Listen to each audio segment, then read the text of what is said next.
కడవరి దినాల్లో ఉన్నాం. అపవాదిగాడు అనేకులను మోసపుచ్చుతూ అనేకులను నాశనం వైపు నడిపేయడానికి వాడి యొక్క పన్నాగము, వాడి ప్రయత్నం చేస్తూ ఉన్నాడు. వాడి పన్నాగమును, వాడి మోసమును మనం జయించాలంటే మనము దేవుని యొక్క ఉద్దేశమును ఎరిగిన వారమై ఉండాలి. దేవుని ఉద్దేశమును నెరవేర్చు వారమై ఉండాలి. దేవుని ఉద్దేశం నెరవేర్చే వారమై ఉండాలంటే ఎలాగ ఉండాలో కొంత భాగము వాక్యాన్ని మనము ధ్యానిద్దాం.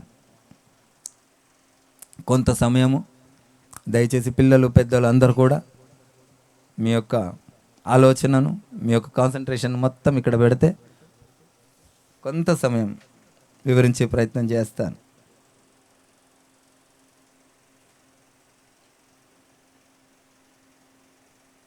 మొదటి కొరింథీయులు 15వ అధ్యాయం 33వ వచనం చూడండి.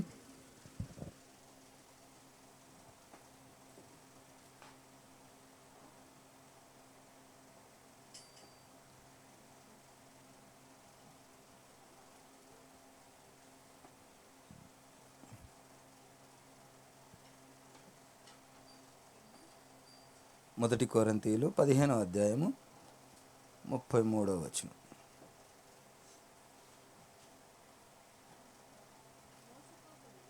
మోసపోకుడి, దుష్ట సాంగత్యము మంచి నడవడిని చెడుపును. స్తోత్రం ప్రభువా, పరిశుద్ధుడానికి వందనాలు. వాక్యమైన నా దేవుడు, వాక్యం చేత మీరు మాతో మాట్లాడి మమ్మల్ని బలపరచండి నాయన. మా సొంతం, మా స్వనీతిని బంధించండి. మమ్మల్ని మీ సిలువ చాటున మరుగుపరిచి మా నోటిని మీ బూరగా మలచమని నజరేయుడైన యేసయ్య మీ నామమును అడిగి వేడుకొంచున్నాం తండ్రి, ఆమేన్. మోసపోకుడి, దుష్ట సాంగత్యము మంచి నడవడిని చెడుపును.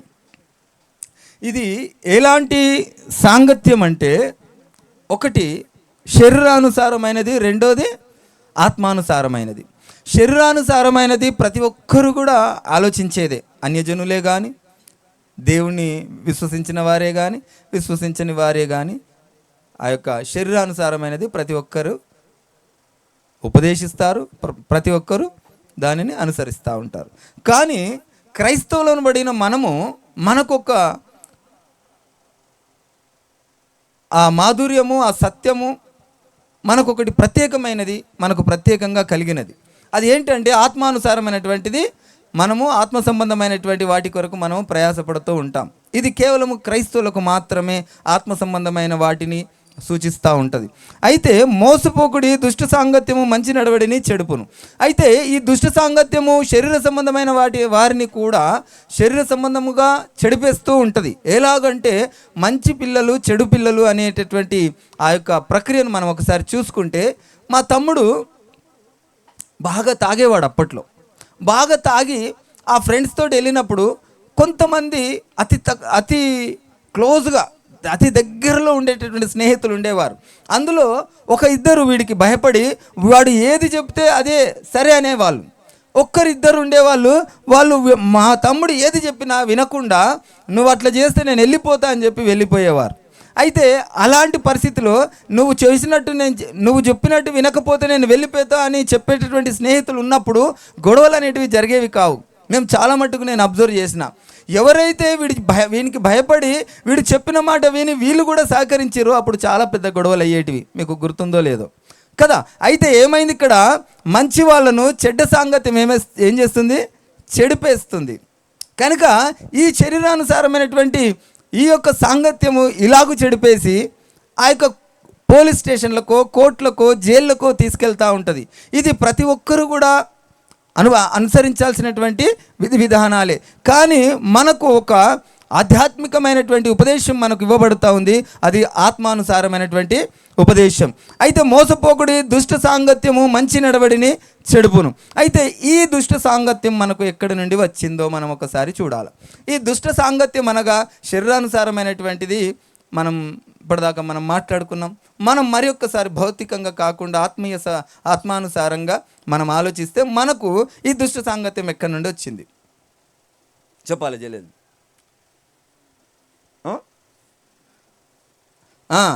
ఎక్కడి నుంచి? సాతాను నుంచి వచ్చింది. ఎక్కడి నుండి వచ్చింది?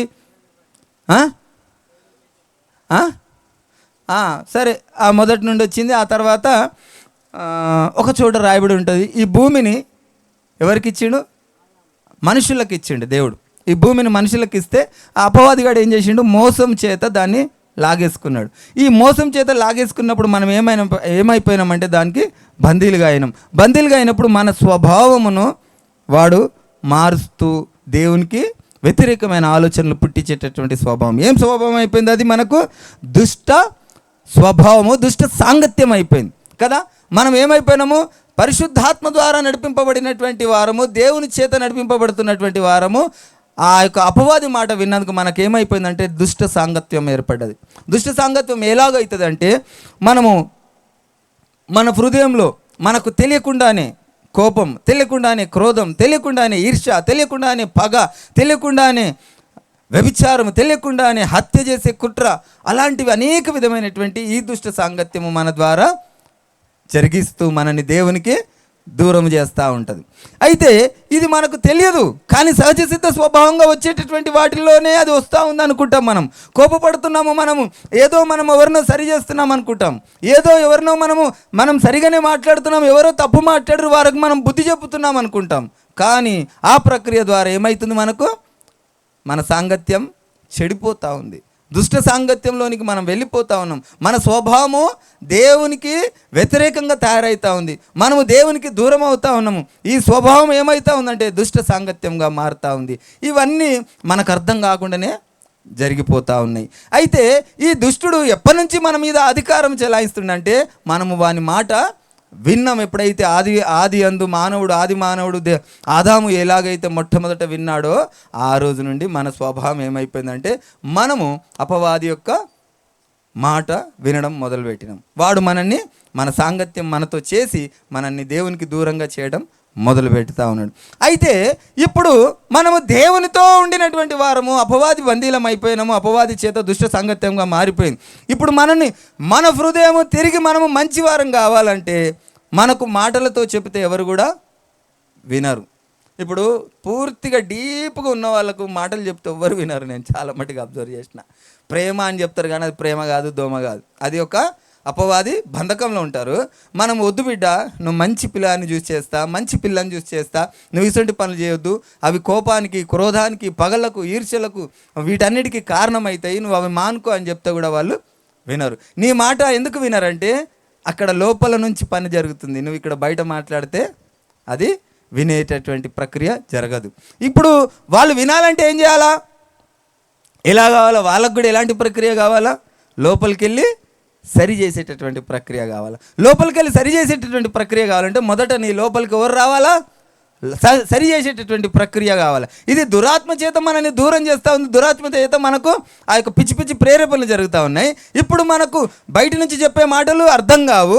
మనకు అర్థం కావాలంటే లోపల నుంచి ఒక మాట చెప్పి, లోపల నుంచి ఎలాగైతే ఈ అపవాది పీడిస్తుండో అలాగే మంచి మాటలు చెప్పేటటువంటి ఒక ఆత్మ కావాలి. ఆ ఆత్మ కావాలంటే నీలోనికి ఎవరు రావాలా? మంచి ఆత్మ రావాలా. మంచి ఆత్మ రావాలంటే మొట్టమొదట నీకు ఆత్మ వచ్చేటటువంటి యోగ్యత, భాగ్యము నీకు కలగాల. నీకు ఆ యోగ్యత, భాగ్యం కలగాలి అంటే మొట్టమొదట ఏం చేయాలా? మొట్టమొదట బలి కావాలి కదా. నీలోనికి ఒక ఆత్మ రావాలంటే నీ చెడిపోయినటువంటి నీ హృదయానికి ఒక బలి కావాలా. ఆ బలి కాకుండా నీ మనసులోనికి పరిశుద్ధాత్మ రాదు. అర్థమవుతుందా? నువ్వు చెడిపోయినటువంటి, నువ్వు పాపముతో నిండుకున్నటువంటి నీ మనసులోనికి ఆ దేవుడు రావాలంటే నీకొక బలి కావాలి మొట్టమొదట. ఆ నిబంధన, ఆ నియమము మనందరికీ తెలుసు కదా. ఎలాగో అబ్రహాము, యాకోబు, ఇస్సాకులు కూడా వీళ్ళందరూ ఏం చేశారు? బలుల ద్వారా ఆయన దగ్గరికి వెళ్ళిండ్రు. ఇప్పుడు మన లోపల మనని పీడిస్తున్నటువంటి ఆ అపవాది క్రియ అది లోపలికించి జరుగుతున్నది కనుక మనము బయట నుంచి ఉపదేశించినప్పుడు వాడు కూడా వినడు. గొడవ పడకండిరా అంటే వినడు. అట్లాంటి చెడు పనులు చేయొద్దురా అంటే వినడు. ఇది ప్రేమ కాదురా అంటే వినడు. అది మోసం చేస్తుందిరా అంటే వినడు. నిజంగానే అది మోసం చేస్తుంది కానీ వీడు వినడు. ఎందుకంటే లోపలికి వెళ్ళి ఏం చేస్తుంది? అపవాది పీడిస్తూ ఉంది. అయితే ఇప్పుడు ఈ యొక్క నీ మనసులోనికి ఆ పరిశుద్ధాత్మ, ఆ పరిశుద్ధ దేవుడు నీ మనసులోనికి రావాలంటే మొట్టమొదట ఆయనకు నీకు సమాధానం కావాలా. ఆ సమాధానం కావాలంటే ఏం కావాలా? మొట్టమొదట బలి కావాలా. అది జంతువుల ద్వారా అయ్యే బలి అయితే సమాధానం కలగదు. జంతువుల ద్వారా అయ్యే బలి ఆ పాపానికి, ఒక్క పాపానికే కప్పబడుతుంది కానీ దాన్ని కడగబడదు. ఆ ఒకటే పాపం. మళ్ళీ ఏదైనా చిన్న ఆలోచన చేస్తే మళ్ళీ వెళ్ళిపోతుంది దాని మీదకి పాపం. మళ్ళీ ఒక బరి మళ్ళీ ఒక గొర్రెను బలి ఇవ్వాలి. కనుక ఎన్నిసార్లు మన సహజ సిద్ధ స్వభావం, అపవాదిగాడు లోపలికి వెళ్ళి మనల్ని పాడు చేస్తూనే ఉంటాడు. ఎన్ని గొర్రెలు ఇస్తావమ్మా, ఎన్ని బర్రెలు ఇస్తావమ్మా? నీలాంటి నాలాంటి పేదవాడు ఎన్ని బలులు ఇవ్వగలడమ్మా? సంవత్సరానికి ఒక్కటి ఇస్తే సంవత్సరం లోపలనే మనం చచ్చిపోతాం బలి ఇవ్వకముందుకి. అప్పుడు మన పరిస్థితి ఏందమ్మా? ఏడిపోతాం మనం అప్పుడు? నరకానికే. అందుకే ఏమంటాడు, మీ పూర్వీకులు మన్నాను తిని కూడా చనిపోయిరి. మన్నా అనగా ఏంటి? పాత నిబంధనలో ఆ నియమాన్ని ప్రకారంగా బలులు ఇచ్చినా కానీ చనిపోయారంటే, ఆ బలులు ఇచ్చినప్పుడు కూడా చనిపోయారంటే నరకానికి వెళ్ళిరు వాళ్ళు. ఎలాగంటే వాళ్ళు పస్కా పండుగ నాడు చేసేటటువంటి బలులు అంతలోపే చనిపోతే ఏమవుతుండే? వాళ్ళు శరీరానుసారంగా మా దేవదూతలు భుజించే ఆహారంను భుజించారు. పాత నిబంధన అనేటువంటి గ్రంథం వారికి ఉంది, వారికి బలులు ఉన్నాయి. కానీ ఆ బలులు ఇచ్చేలోపే చచ్చిపోతే వారు పాపంతో నరకానికి వెళ్ళేవారు. కానీ ఈ యొక్క దేవుడిచ్చేటటువంటి ఈ మన్నా అది నిత్యరాజ్యంలోనికి నడిపిస్తుంది. మీకు మరణం లేదంటే. ఎందుకు మరణం లేదంటే మనకొకటి అద్భుతమైనటువంటి ఒక అవకాశం దొరికింది. ఏ అవకాశం అమ్మా అది? యేసయ్య వచ్చిన తర్వాత ఒక అద్భుతమైన అవకాశం వచ్చింది. ఏ అవకాశం అది? క్షమాపణ. క్షమించమని అడిగేటటువంటి ఆ గొప్ప అద్భుతమైనటువంటి అవకాశం వచ్చింది. ఇంతకుముందుకు లేకుండే క్షమాపణ. గొర్రెలు బర్రెల ద్వారానే, మనం బలుల ద్వారానే ఆయన దగ్గరికి వెళ్ళేవాళ్ళం. ఒకవేళ బలి అర్పించక ముందుకే చచ్చిపోతే మనం ఏమవుతుండే? నరకానికి వెళ్తుండే. ఇప్పుడు యేసు ప్రభుల వారు వచ్చిన తర్వాత ఈ మన్నా, ఈ క్రొత్త నిబంధన మనం నమ్మి విశ్వసించి నమ్మిన ఎడల మనకేమవుతుంది? క్షమాపణ దొరుకుతుంది. క్షమించమని అడిగితే ఆయన నిత్యరాజ్యంలోనికి మనం వెళ్తా ఉన్నాం. అలాగే మనము ఆ బలి, ఆయన బలి అయ్యి అప్పుడు ఏమైంది మనకు? మనలో ఈ అపవాదిగాడు ఎలాగైతే మనని పీడిస్తున్నాడో మనకు తెలియకుండా చేసిన దాన్ని, ప్రభువా నన్ను క్షమించు, నువ్వు దేవుడవు, నన్ను శుద్ధిపరిచి అనగానే అప్పుడు ఏమైపోతుంది? నీలో పరిశుద్ధాత్మ దిగుతాడు. అపవాది దురాత్మలన్నీ ఏమవుతాయి? పారిపోతాయి. అప్పటి నుంచి నీకు ఏ ఒక్క స్నేహం కలుగుతుంది? పరిశుద్ధ స్నేహం కలుగుతూ ఉంది. దుష్ట సాంగత్యం వెళ్ళిపోతుంది. ఆ దుష్ట సాంగత్యం మనసులో ఉండి పాడు చేస్తుంది. అప్పుడు మనుషులు ఎంతమంది చెప్పినా కానీ వాళ్ళు వినరు. కానీ పరిశుద్ధాత్మ లోపలికి వెళ్ళి నీకు చెప్తుంది, వద్దు బిడ్డ, అది తప్పు అని చెప్పగానే పరిశుద్ధాత్మను పొందిన ప్రతి బిడ్డ, దేవుణ్ణి విశ్వసించిన ప్రతి బిడ్డ కూడా ఏమవుతాడు? చెడును విడిచిపెడతాడు, మంచి మాటకు లోబడతాడు. ఎందుకంటే అది లోపల నుంచి వచ్చేటటువంటి ప్రక్రియ. అర్థమైందా వాక్యం? అర్థమవుతుందా? ఏం అర్థమైంది? వాక్యం అర్థమైంది. ఎలాగ అర్థమవుతుందంటే ఆయన బలి లేకుండా మనలో పరిశుద్ధాత్మ రాదు. ఇలా దురాత్మ అయితే వచ్చేసింది. ఆ దురాత్మ పోవాలంటే మనలో పరిశుద్ధాత్మ రావాలా? పరిశుద్ధాత్మ రావాలంటే ఆయన బలి కావాలా? లోక కళ్యాణం కొరకు ఆయన బలి కావాలి. ఆయన బలైండు, మనలో పరిశుద్ధాత్మ వచ్చింది. ఆ ఆత్మ ఈ చెడు ఆత్మతో పోరాడుతూ ఉంది. చెడు ఆత్మ మనకు ఇది చెయ్యమంటుంది, మంచి ఆత్మ మనల్ని ఇది చెయ్యకు అంటుంది. ఇలాంటి పోరాటమే మనని ఏమవుతుంది? దుష్ట సాంగత్యము, పరిశుద్ధాత్మ సాంగత్యం. సరే, ఈ సాంగత్యాన్ని ఎలాగుంటుందో మనం ఒక్కసారి మనము గ్రహిద్దాం. ఈ పరిశుద్ధ సాంగత్యము, ఈ దుష్ట సాంగత్యము ఏ విధమైనటువంటి సాంగత్యంగా మారుతుందో మనం ఒకసారి చూద్దాం. మనము ఒక ఇద్దరు స్నేహితులు పెళ్ళి అయ్యే వరకు జరిగేటటువంటి ప్రక్రియ ఒకటి, పెళ్లి తర్వాత జరిగే ప్రక్రియ ఒకటి. పుట్టినది మొదలుకొని వాడు నడిచి ప్రైమరీ స్కూలు, హై స్కూల్కి వెళ్ళే వరకు తల్లితో తండ్రితో వాళ్ళు స్నేహంగా ఉంటారు. కొంచెం యవ్వన ప్రాయం వచ్చిన తర్వాత వారికి ఒక స్నేహితుడు అనేవాడు ఉంటాడు, ఒక స్నేహితురాలు అనేవాళ్ళు ఉంటారు. ఆ తర్వాత పెళ్ళిళ్ళైన తర్వాత వారిద్దరి యొక్క భాగస్వామ్యం, భార్యాభర్తల భాగస్వామ్యం. అయితే ఈ యవ్వన ప్రాయంలో ఉండేటటువంటి స్నేహితుల గురించి మనం ఒకసారి చూద్దాం. ఒక ఇద్దరు స్నేహితులు ఒక్కటిగా ప్రాణానికి ప్రాణంగా ఉండాలంటే ఏం కావాలా? మొట్టమొదట వాళ్ళ మనోభావాలు కలవాలా కదా. వాళ్ళకి చికెన్ ఇష్టమైతే వీళ్ళకి చికెన్ ఇష్టం ఉండాలా, ఇంకొకరికి ఫిష్ ఇష్టం ఉంటే ఈయనకి ఫిష్ ఇష్టమై ఉండాలా. లేకపోతే మనోభావాలు కలవయి, వానికి ఫిజిక్స్ ఇష్టం ఉంటే వీనికి ఫిజిక్సే ఇష్టం ఉండాలా, వానికి స్పోర్ట్స్ ఇష్టం ఉంటే వీనికి స్పోర్ట్సే ఇష్టం ఉండాలా. అప్పుడు వాళ్ళిద్దరు కలిసి తిరగగలుగుతారు.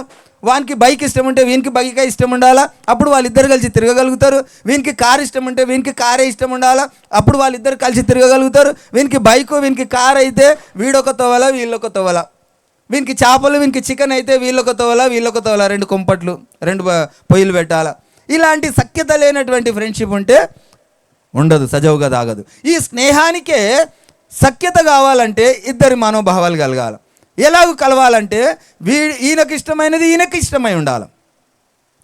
ఈయనకు లగ్జరీ అపార్ట్మెంట్లు ఉండాలంటే ఈయనకు కూడా లగ్జరీ అపార్ట్మెంట్లు ఉండాలని ఇష్టం ఉంటేనే వీళ్ళిద్దరు కలిసిపోయి అపార్ట్మెంట్లో ఉంటారు. వీనికి పూరి గుడిస పల్లెటూరు వాతావరణంలో ఇష్టం ఉండదనుకో, ఇంకొకరికి కూడా అలాగుంటేనే వాడు పల్లెటూరులో వీనితో ఉండగలుగుతాడు. ఒకరికి ఇష్టం లేకుండా వాళ్ళు ఒక దగ్గర ఉండలేరు. వీళ్ళ ఇష్టము వాళ్ళ ఇష్టం ఇద్దరిది కలిస్తేనే వాళ్ళిద్దరు కలిసి స్నేహంగా ఉండగలుగుతారు. ఇద్దరు స్నేహం బలంగా ఉంటుంది. వీనికి ఏదైనా ఆపద కలిగితే వీడు సాయం చేస్తాడు, వీనికి ఏదైనా ఆపద కలిగితే వీడు సాయం చేస్తాడు. వీడిని ఎవరైనా ఏమనంటే వీడు వస్తాడు, వీడిని ఎవరైనా అంటే వీడు వస్తాడు. ఒకవేళ వీనిష్టం ఇద్దరి ఇష్టము వేరువేరుగా ఉంటే ఏమంతో నేను ఏగలేను. వాడు ఏదేదో అంటాడు, ఆ గొంతమ్మ కోరికలు నేను తీర్చలేనని ఒకడు అంటాడు. ఈ గొంతమ్మ కోరికలు అనేటోడు ఒకడు, ఈ పేదవానికి ఆలోచనలు ఉన్నాడు వీడున్నాడు అనుకో, వాడు బికారి గాడరా, వానికి ఎంత చెప్పినా అర్థం కాదు, వాడంతా లోఫర్ గాడు, నేను మంచిగా రిచ్గా తీసుకోమంటే వాడంతా లోఫర్ పనులు చేస్తున్నాను అంటారు కదా. వీళ్ళిద్దరికి ఏం కాదు, అప్పుడు పొసుకోదు. వీడేమో రిచ్గా ఉండేటోడు రిచ్గా ఉందామంటే వీడింటలేడు అంటాడు, వీడేమో పూర్గా ఉంటాడు, నాకు అంతటి ఈ ఉబ్బర్ లెక్కలు నాకు ఇష్టం ఉండదు రా భయ్, నాకు ఉన్న దాంట్లో నేను కాలు చాపుకుంటా అని వాడు అంటాడు. వీళ్ళిద్దరు కూడా ఇష్టపడరు. వీళ్ళిద్దరి జీవితానికి ఎడమకం పొడమకం ఉంటుంది. అలాగే భార్యాభర్తలకు వస్తే, ఈ భార్యాభర్తలు కూడా ఇద్దరి మనోభావం ఒకటే ఉంటే వాళ్ళు కలో గంజో హ్యాపీగా ఉంటారు. లేదు భర్త జీతం 30,000 ఉంటుంది, భార్యనేమో 60,000 కోరికలు ఉన్నాయనుకో, వాళ్ళ జీవితం కూడా ఎడమకం పెడమకమే ఉంటుంది. భార్య అంటది, మనకు సంవత్సరానికి 2 నెలలకు ఒకసారో 3 నెలలకు ఒకసారో నన్ను పిక్నిక్ తీసుకుపో, నన్ను ఎక్స్కర్షన్కి తీసుకుపో, వాళ్ళు చూడు ఏడికి తీసుకారు, వీళ్ళు చూడు ఏడికి తీసుకారు, వాళ్ళు 12 పండుగలు చేస్తారు, వీళ్ళు ఈ బంగారం కొన్నారు, నాకు ఏమి కొనలేదంట ఉంటారు. అప్పుడు ఏమైపోతుంది, భర్త అసహనానికి గురవుతూ ఉంటాడు, ఇంట్లో గొడవలు అవుతూ ఉంటాయి. వీళ్ళిద్దరూ కలిసి వీళ్ళిద్దరి ఆలోచన ఒకటే ఉంటే వారి కుటుంబం ఏమవుతుంది, సమాధానంగా ఉంటుంది, శాంతితో ఉంటుంది.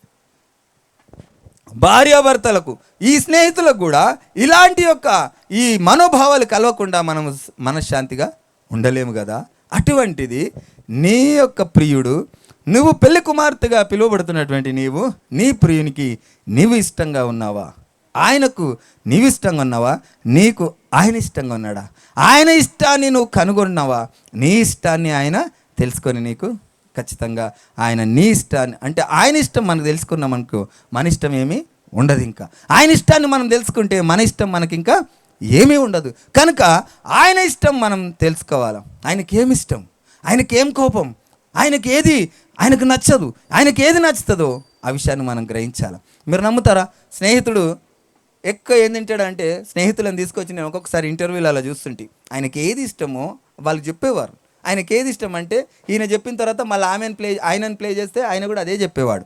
ఎందుకంటే వారి యొక్క మనసులు ఒక్కటిగా కలిసి ఉన్నాయి, చాలా క్లోజ్గా ఉన్నాయి.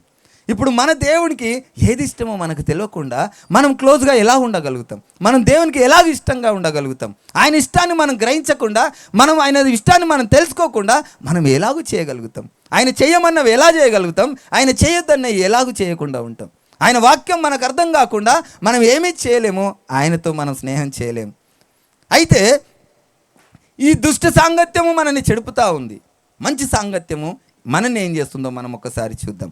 ఆయనతో మొట్టమొదటగా ఆయన ఉద్దేశాన్ని, ఆయన ఇష్టాన్ని, ఆయన అయిష్టాన్ని మనం గ్రహిస్తే ఆయనతో మనకు స్నేహబంధం అనేది ఏర్పడుతుంది. సామెతలు 22-24 చూడండి అమ్మా.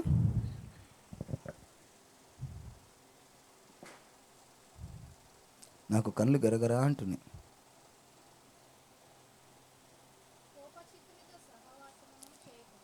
కోపచిత్తునితో సహవాసము చేయకుము,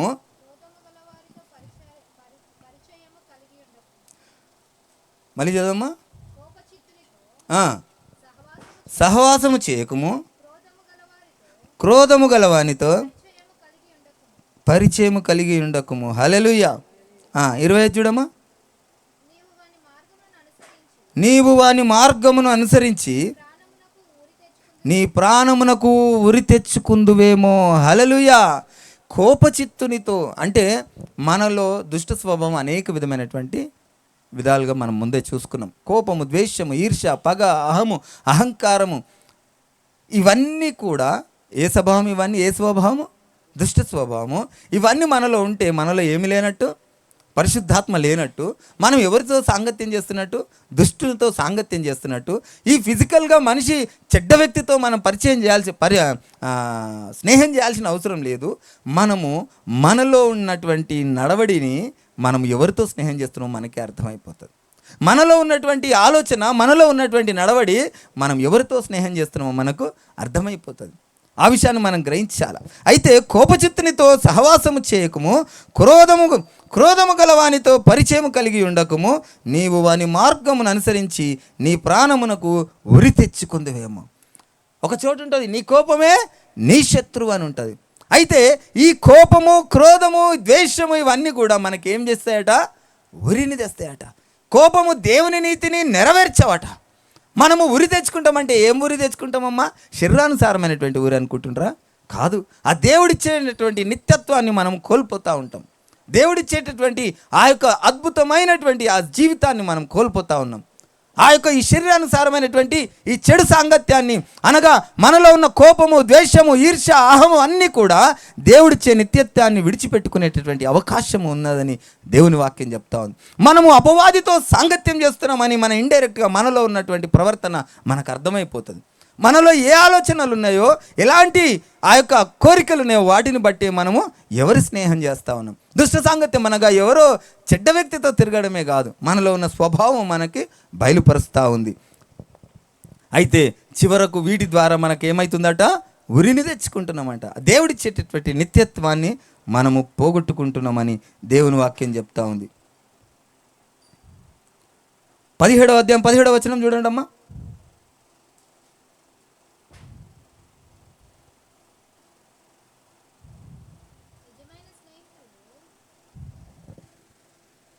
ఒక్క నిమిషం.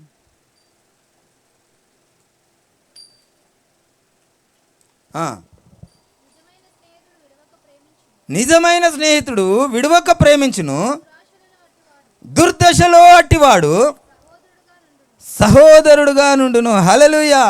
నిజమైన స్నేహితుడు ఎలా ఉంటాడట? విడవక ప్రేమించును, దుర్దశలో అట్టివాడు సహోదరుడుగా నుండును. అసలు నిజమైన స్నేహితుడు ఎలా ఉంటాడంట అంటే ప్రేమిస్తాడట. నిజమైన స్నేహితుడు ప్రేమిస్తాడట.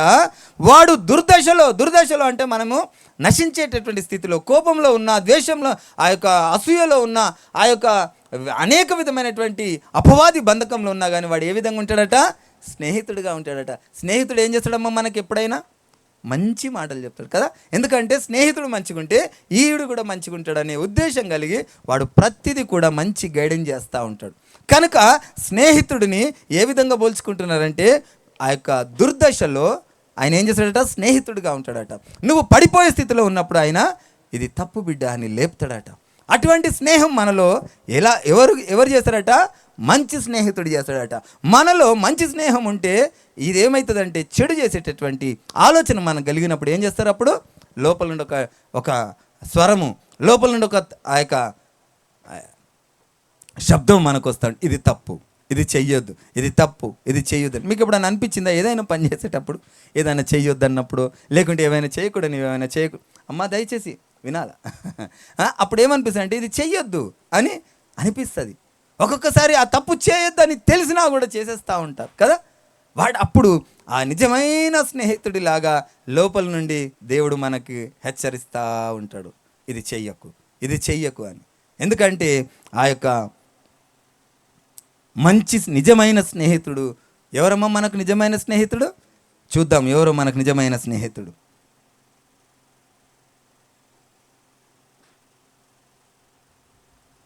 యాకోబు 4:4 చూడండి అమ్మా.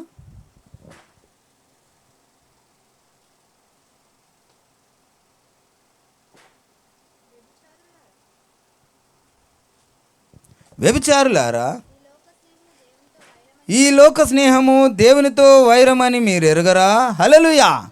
ఈ లోక స్నేహం ఎవరికి వైరమట? దేవునికి వైరమంట. ఈ లోకం అనగా ఏమిటి? ఈ లోక స్నేహం అనగా ఏమిటి? ఈ లోకంలో మనుషులతో స్నేహం చేయడం దేవునికి వైరమా? మరి అలాంటప్పుడు దేవుని సువార్త ఎలా చెప్తాం?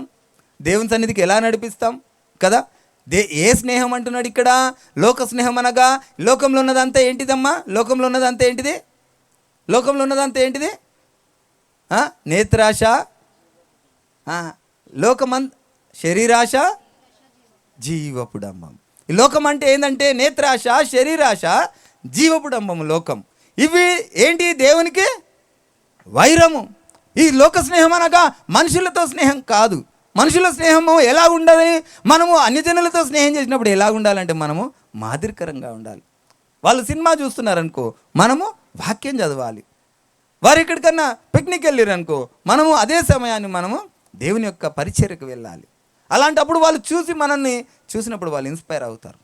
వారికి మనలో మార్పు కనబడుతుంది, మనలో వారికి మనకి తేడా కనబడుతుంది. కానీ వారితో పాటు మనం ఏకీభవించినప్పుడు ఏమైపోతుంది? అప్పుడు మనం కూడా అందులోకి కలిసిపోతూ ఉంటాం. కనుక ఆ స్నేహం కాదు, ఈ లోక స్నేహము దేవునికి వైరము. లోకానుసారమైన చాలా మట్టుకు ఏమంటారంటే దేవుడు పని చేసుకోవద్దన్నాడా, దేవుడు పని చేయొద్దన్నాడా, దేవుడు చదవద్దన్నాడా, దేవుడు ఇది చేయొద్దన్నాడా, దేవుడు అది చేయొద్దన్నాడా, దేవుడే వచ్చి పెడతాడా అని చాలామంది హెచ్చు ప్రశ్నలు వేస్తూ ఉంటారు. దేవుని వాక్యం ఏమని చెప్తుందంటే, ఒకడు లోకమంతా సంపాదించుకొని పరలోక రాజ్యం సంపాదించుకోకపోతే ఏమి లాభం అని అంటుంది. మనకు కావాల్సినటువంటి వాటిని మనము జ్ఞానము కలిగి ఆలోచించండి. చిన్నపిల్లలు ఉన్నారు, వాళ్ళకి చదువు లేకుంటే ఏమవుతారంటే ఏమీ కారు, కానీ ఏమవుతారు? విచ్చలవిడిగా ఆ టైం ఆ స్కూల్లో వెచ్చించాల్సినటువంటి ఆ సమయాన్ని ఇంట్లో ఉన్నప్పుడు వాళ్ళకు ఎటు పోక ఎటు తోచక పిచ్చి పిచ్చి ఫ్రెండ్స్ తోటి తిరిగి ఆ యొక్క పిచ్చి అలవాట్లు నేర్చుకుంటారు. కనుక ఈ వాక్యం చదవడానికి కావాల్సినటువంటి ఆ జ్ఞానం కావాలి. కనుక అప్పటి వరకు ఏం చేయాలా? 10వ తరగతి వరకు చదివితే నా లెక్క ప్రకారం మస్తు, అంతకంటే ఎక్కువ నాకైతే ఇష్టం లేదు. 10వ తరగతి చదివి ఆ తర్వాత ఏం చేయాలా?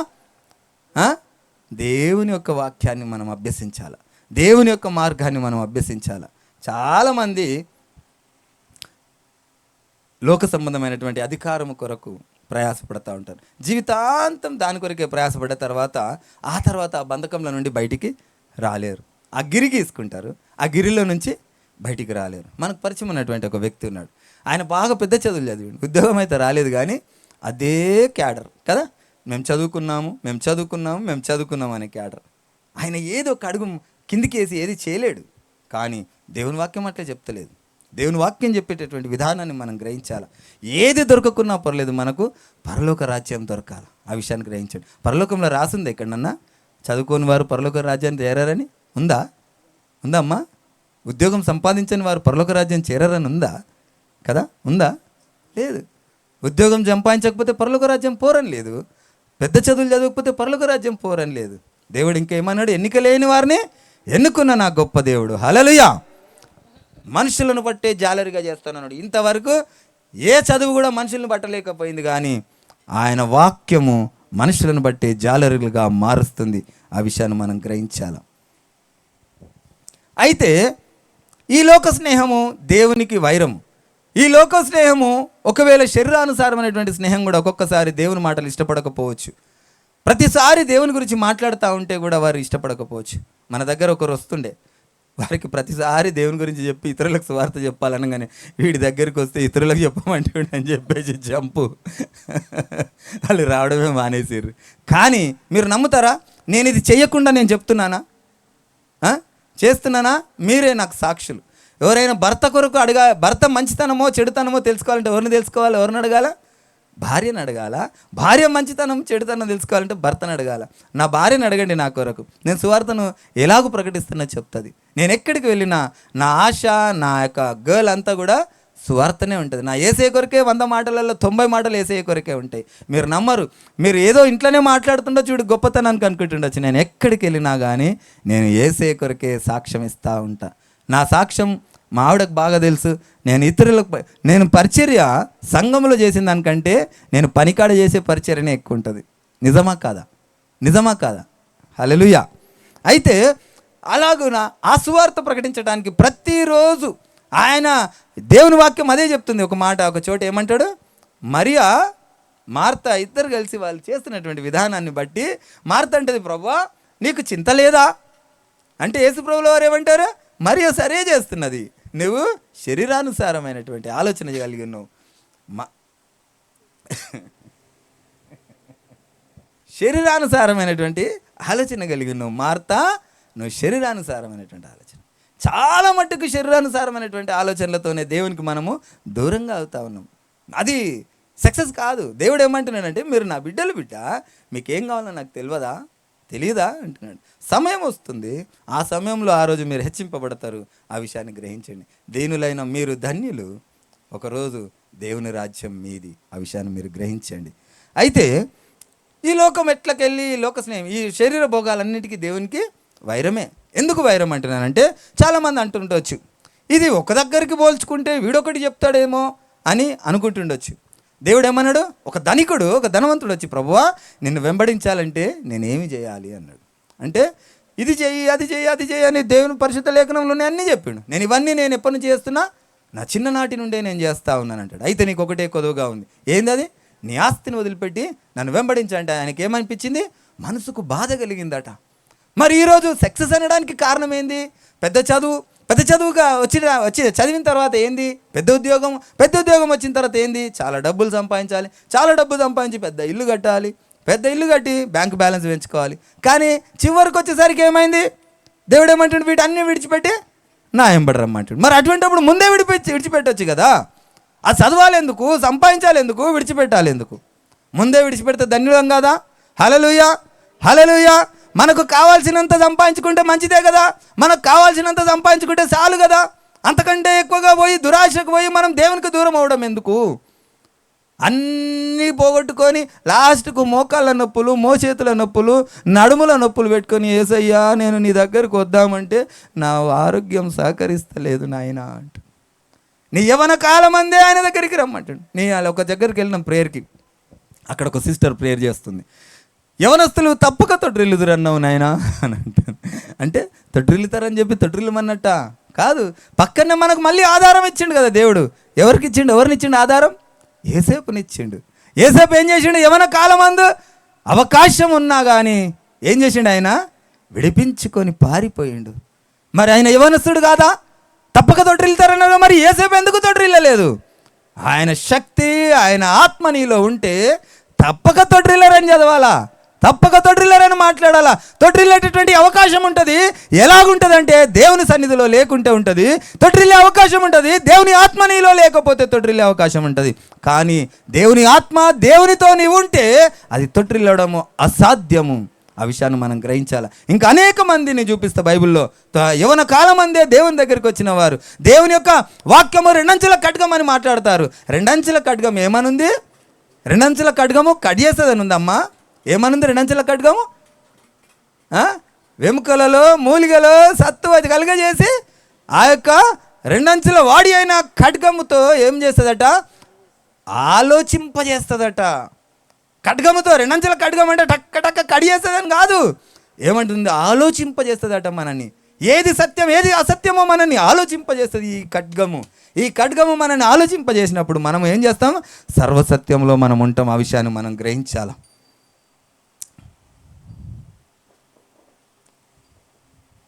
అయితే ఈ లోక స్నేహము దేవునికి వైరము.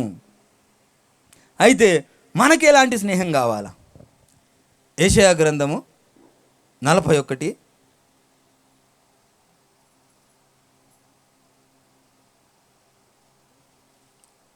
8వ వచనం.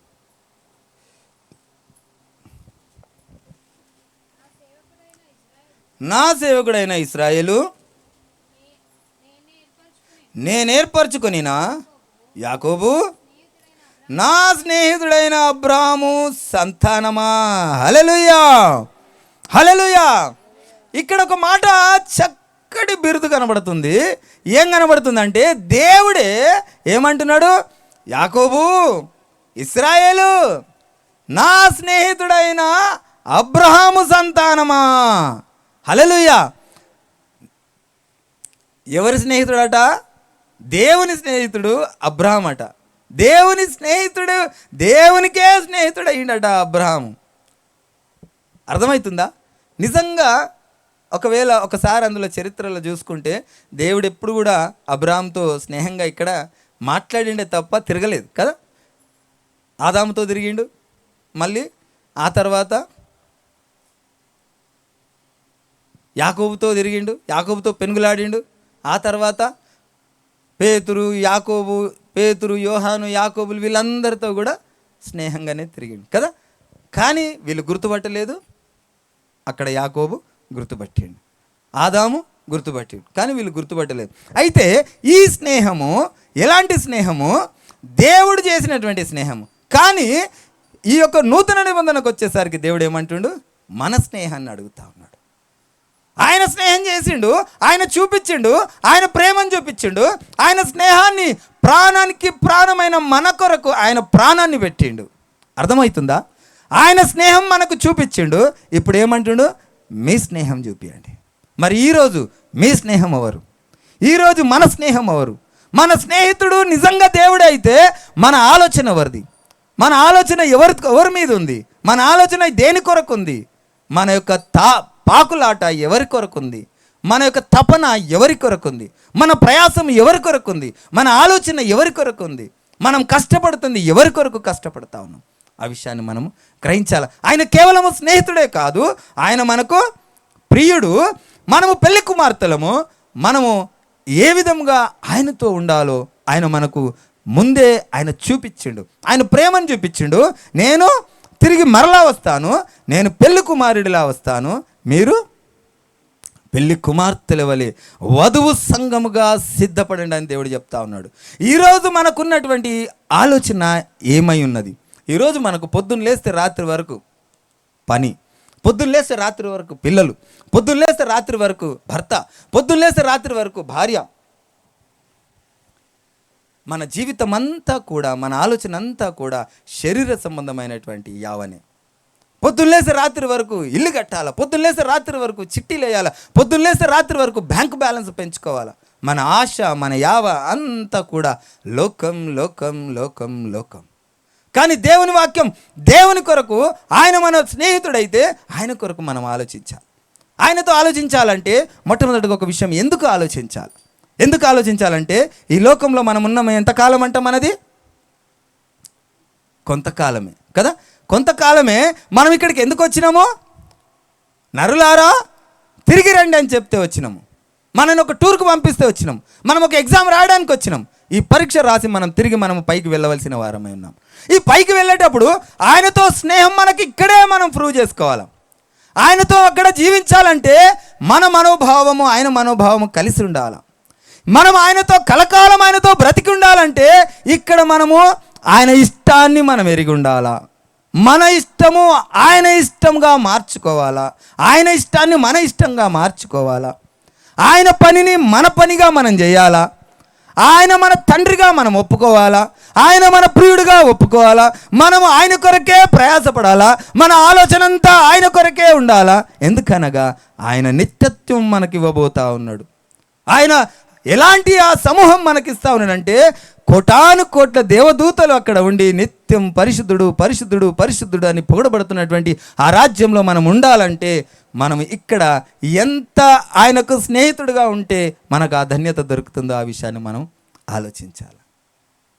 మనము మన స్వభావము అపవాది స్వభావం అయితే ఆయనతో మనము ఉండలేము. ఎవరి స్వభావం అయి ఉండాలా? నా యేసయ్య స్వభావం అయి ఉండాలా. మన యేసయ్య స్వభావం కావాలంటే మనలో కోపం పోవాలా, ద్వేషం పోవాలా, ఈర్ష్య పోవాలా, అహం పోవాలా, అహంకారం పోవాలా, నేను అన్న ఆ యొక్క ప్రతి దుష్ట ఆలోచన మొత్తం పోవాలా. ఆయన పోయే వరకు మనం ఏం చేస్తూ ఉంటాడు? ఏం చేస్తాడమ్మా? సరి చేస్తూ ఉంటాడు. సరి చేసేటప్పుడు మనకేమవుతుంది?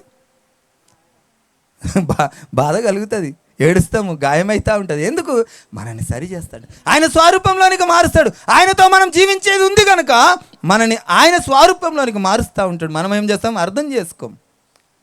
మనకు ఈ చేతికి కుట్టేసి చేతికి గాయం ఉన్నటువంటి ఆ ఎక్స్ట్రా అయినటువంటి ఆ యొక్క బాధ కలిగించేటటువంటి దాన్ని తీసేసి కుట్లేస్తే మనం ఏం చేస్తాం? తిరిగి మళ్ళీ పోయి మళ్ళీ అంటనే పెడతాం. అంటే ఏంటి? ఇదేం చెప్పదలుచుకున్నానంటే, కోపం వద్దు బిడ్డ అని నీలో నుంచి కోపం తీసేస్తుంటే మనం తిరిగి మళ్ళీ కోపం మనం సంపాదించుకుంటాం.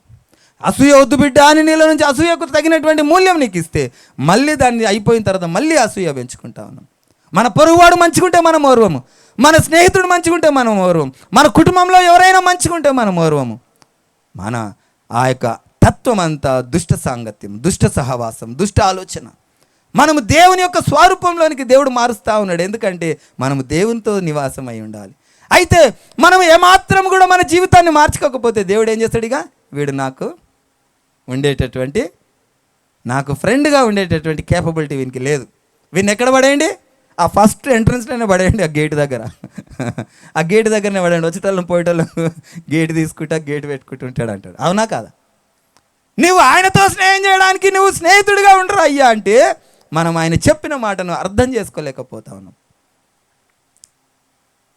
ఒక భాషను అర్థం చేసుకోవటానికి భాషనే రావాల్సిన అక్కర్లేదు, ఎక్స్ప్రెషన్స్ అర్థమైపోతాయి, వారి యొక్క ఆలోచన అర్థమైపోతాయి. వాటిని అర్థం చేసుకోవడానికి ప్రయత్నం చేస్తూ ఉన్నాడు మానవుడు, కానీ దేవుని ఉద్దేశాన్ని అర్థం చేసుకోలేక దేవునికి దూరం అవుతూ ఉన్నారు. చాలా సమయం అయిపోయిందా? ఆనిముత్యాలు దేవుని దగ్గర మనం నిలబడాల్సినటువంటి ఆ మంచి మాటలు మన చెవులు పడ్డప్పుడు మనం దాన్ని ఇంకొక అరగంట ఎక్కువైనా పర్లే మనం దాన్ని ఆస్వాదించాలి. మనం రోజు తినే తిండి, ఒకరోజు స్పెషల్ బిర్యానీ వస్తే ఏం చేస్తాం? 2 ముద్దలు ఎక్కువ తింటాం కదా. అలాగే స్పెషల్ భోజనం వచ్చినప్పుడు 2 గంటలు ఎక్కువసేపు, 20 నిమిషాలు ఎక్కువసేపు ఉండొచ్చు. దేవుని నామానికి మహిమ కలుగును గాక. హల్లెలూయా. అయితే మనము ఆయనతో ఉండాలంటే మన స్వరూపం ఎలాగుండాలట? ఆయన స్వరూపంలోనికి మార్చబడాలి. అప్పుడే మనం ఆయనతో మనం జీవించగలం. లేకపోతే ఆ గేటు దగ్గర ఉండమంటాడో తీసి నిలబడేయమంటాడు, అగ్నిగుండం లేచి అంటాడు. ఆ విషయాన్ని మనం ముందే బాగా ధ్యానించాలి. మనము ఇక్కడ ఒక స్నేహితుడితో ఉండాలంటే ఆయనకి ఇష్టమైన పని చేయాలా, అలాగే ఆ స్నేహితుడితో మనం ఉండాలంటే మనము ఆయనకి ఇష్టమైనట్టుగా మనం ఉంటే ఆయనతో జీవించడానికి మనకు అవకాశం దొరుకుతుంది.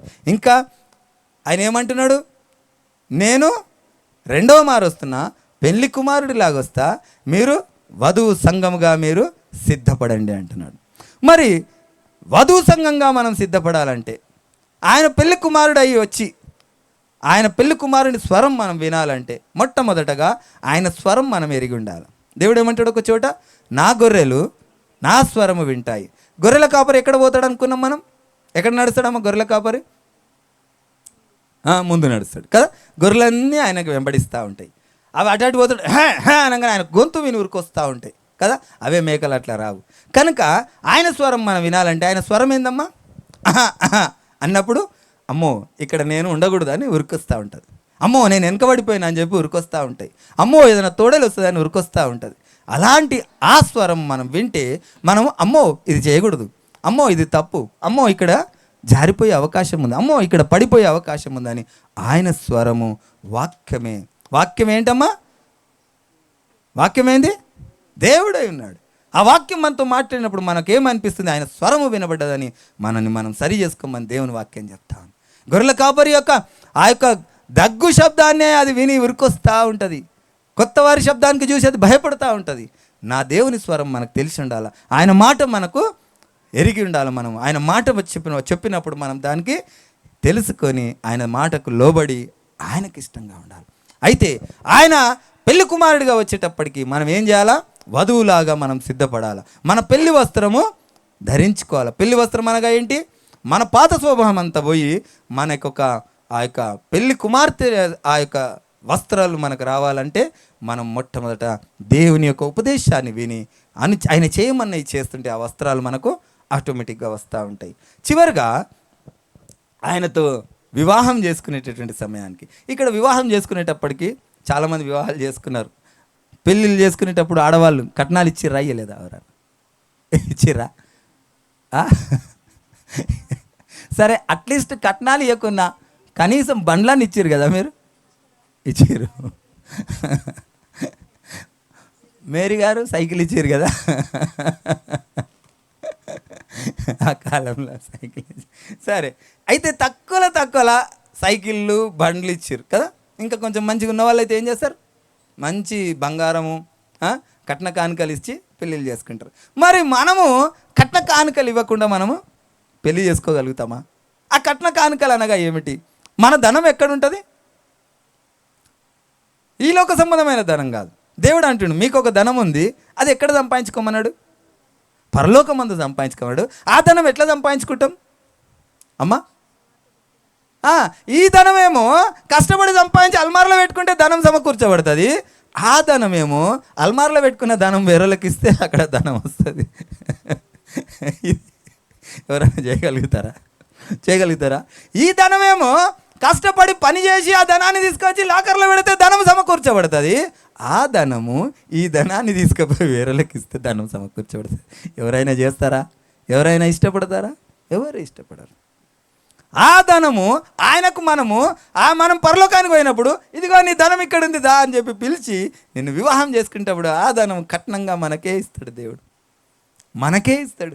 ఆ మనకిచ్చేటటువంటి ఆ ధనము ఈ ధనం తీసి పంచమంటాడు.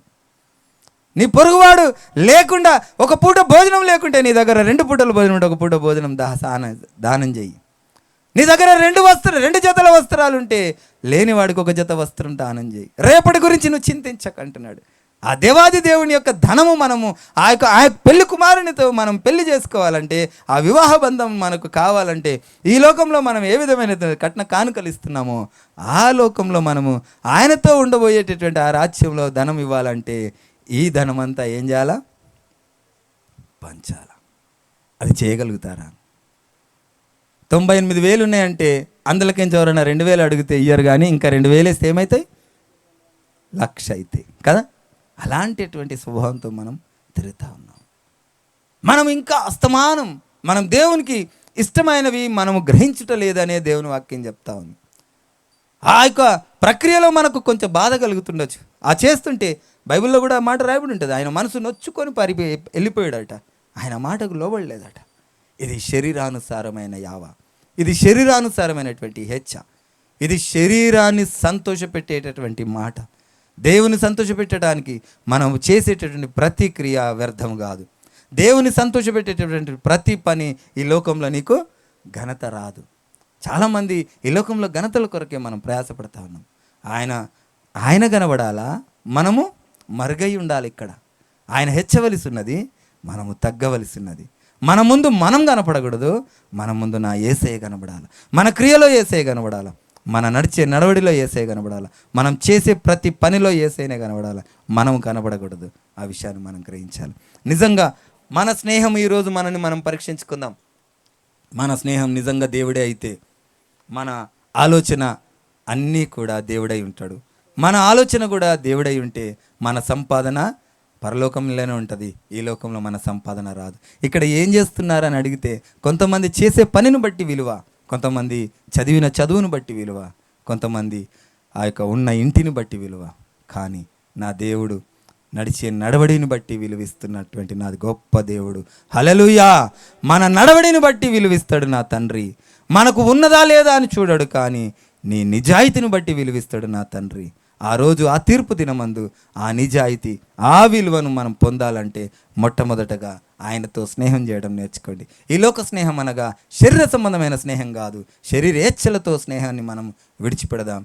ఈ శరీరాన్ని మనము ఒకరోజు కాకుండా ఒకరోజు మట్టికి బురదకి అప్పచెప్పాల్సినటువంటి దినము రాబోతుంది. కనుక దీని కొరకు కాదు, పరమందు ఉన్నటువంటి ఆ స్నేహం, పరమందు మనము జీవించబోయేటటువంటి ఆనిత్య రాజ్యము, ఆనిత్యత్వము కొరకు మనము ప్రయాసపడమని దేవుని వాక్యం చెప్తుంది.